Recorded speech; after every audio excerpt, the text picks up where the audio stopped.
Online ও offline সব জায়গায় সমান জনপ্রিয় ইসলামী বক্তা মিজানুর রহমান আজহারী দীর্ঘদিন মালয়েশিয়া অবস্থান করলেও পরিবর্তিত প্রেক্ষাপটে দ্বিতীয়বারের মতো নিজ দেশে এসে চট্টগ্রামে লাখো জনতার মাহফিলে তিনি। তবে সেই মাহফিলে কি ঘটেছিল যার জন্য সবার কাছে ক্ষমা চেয়ে জরুরি বার্তা দিলেন আজহারী? মোহাম্মদ সোহাগ বিশ্বাসের রিপোর্ট।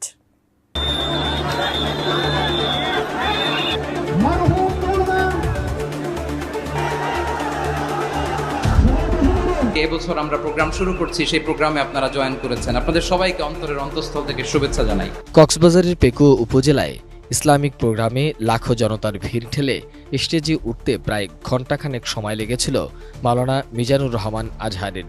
প্রোগ্রাম শেষেও হয়েছিল একই অবস্থা।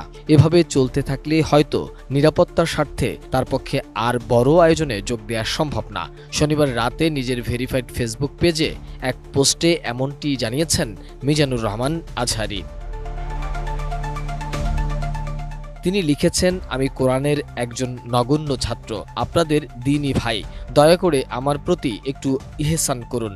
সবশেষ দেশে 2019 থেকে 2020 সালেও ক্রাউড সামলাতে গিয়ে একাধিকবার ইনজুরির শিকার হয়েছিলাম। এবারও একই রকম দুর্ঘটনার আশঙ্কা করছি। দয়া করে স্টেজে যাওয়ার পথে কিংবা ফেরার পথে মুসাফা করার জন্য বা ছবি তোলার জন্য ভিড় করবেন না। আলোচনা চলার সময় স্টেজের দুই পাশে দাঁড়িয়ে ধাক্কাধাক্কি ও বিশৃঙ্খলা সৃষ্টি করবেন না।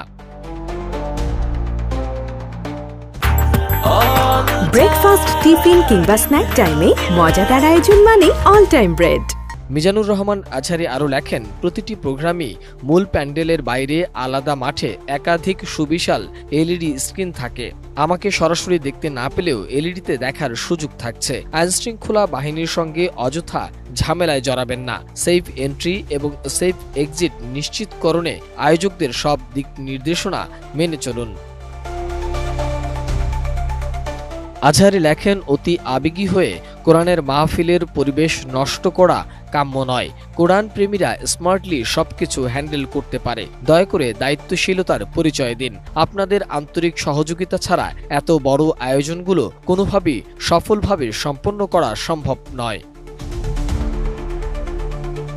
ক্ষমার অনুরোধ জানিয়ে তিনি লেখেন, আমি আল্লাহর জন্য আপনাদের ভালোবাসি এবং এটা বিশ্বাস করি নিশ্চয়ই আপনারাও আল্লাহর জন্যই আমাকে ভালোবাসেন। আপনাদের এই উষ্ণ ভালো লাগা আমি দূর থেকে ভীষণ অনুভব করি। কিন্তু আমরা সবাই যদি কাছে এসে মুসাফা করতে চাই, কথা বলতে চাই কিংবা ছবি সংরক্ষণ করতে চাই, তাহলে আল্লাহর জন্য ভালোবাসার এই দাবি পূরণ করা আমার জন্য কষ্টকর হয়ে যাবে। আমার এই সীমাবদ্ধতাকে ক্ষমাসুন্দর দৃষ্টিতে দেখার অনুরোধ জানাচ্ছি। সবশেষ তিনি লেখেন, আগামীতে প্রোগ্রামগুলোতে আমরা অনেক বেশি সচেতন ও সুশৃঙ্খল থাকব, এমনটাই প্রত্যাশা রইল। সবাই ভালো থাকবেন, সুস্থ থাকবেন। শীঘ্রই আপনাদের সঙ্গে দেখা হচ্ছে আপনাদের প্রাণের বিভাগে, ইনশাআল্লাহ। এর আগে মাহফিল থেকে জাতীয় ঐক্যের ডাক দিয়েছেন জনপ্রিয় এই ইসলামী বক্তা। তিনি বলেন, দেশের শান্তিপূর্ণ বসবাসের জন্য জাতীয় ঐক্যের চাইতে মুখ্যম হাতিয়ার আর কিছু নেই। এজন্য দেশের এমন সময়ে দলমত নির্বিশেষে সবাইকে ঐক্যবদ্ধ হতে হবে। মোহাম্মদ সোহাগ বিশ্বাস, এটিএন নিউজ, ঢাকা।